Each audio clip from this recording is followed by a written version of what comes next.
Hi friends, അസ്സലാമു അലൈക്കും. Welcome back to Isha's kitchen vlog. ഇന്ന് നമ്മൾ വന്നിട്ടുള്ളത് ഒരു പുതിയ ഡിഷായിട്ടാണ്. പൊറോട്ട വെച്ചിട്ടാണ് ഇത് തയ്യാറാക്കുന്നത്. നമ്മുടെ വീട്ടിൽ പൊറോട്ട ഒക്കെ ബാക്കിയാവുകയാണെങ്കിൽ ചെയ്യാൻ പറ്റുന്ന ഒരു അടിപൊളി ഡിഷാണ്. പൊറോട്ട ഇതേപോലെ ചെറുതായിട്ട് വേണം അരിയാനായിട്ട്. ഇതിലേക്ക് ബാക്കി വന്ന ചിക്കനും കൂടിയും എടുക്കുന്നുണ്ട് കേട്ടോ. ഇനി ഒരു പാനിൽ നമുക്ക് ഓയിൽ ചൂടാക്കിയെടുക്കാം. വെളിച്ചെണ്ണ എടുക്കരുത്. അതുപോലെ ഒരു സവാള ചെറുതാക്കി അരിഞ്ഞതും ഒരു തക്കാളി ചെറുതാക്കി അരിഞ്ഞതും കൂടിയിട്ട് ചേർത്ത് കൊടുക്കുന്നുണ്ട്. നന്നായിട്ട് റോസ്റ്റാക്കി എടുക്കണം.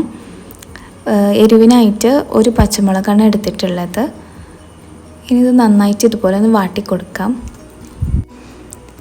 കൊത്തു പൊറോട്ട ഒക്കെ ഉണ്ടാക്കുന്ന ആ ഒരു സ്റ്റൈൽ തന്നെയാണ് കേട്ടോ നമ്മളിത് തയ്യാറാക്കി എടുക്കുന്നത്. ഇതിൽ ഗ്രേവി ചേർക്കുന്നില്ല എന്ന് മാത്രം.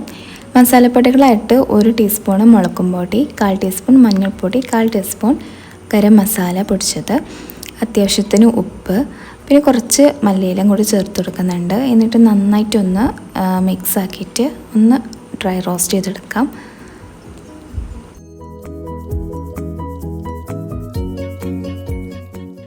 രണ്ട് കോഴിമുട്ടയും കൂടിയിട്ട് ഇതിൽ ചേർത്ത് കൊടുക്കുന്നുണ്ട്.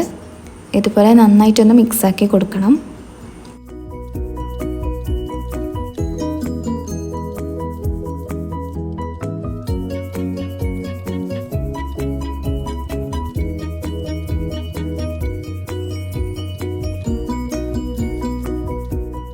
ടൈമിൽ നമുക്ക് പൊറോട്ട ചേർത്ത് കൊടുക്കാം. നന്നായിട്ട് ആ ഒരു മസാല എല്ലാ ഭാഗത്തും എത്തുന്ന വിധം വേണം മിക്സാക്കാനായിട്ട്. ഇതിൽ ഗ്രേവി ചേർക്കുന്നില്ല.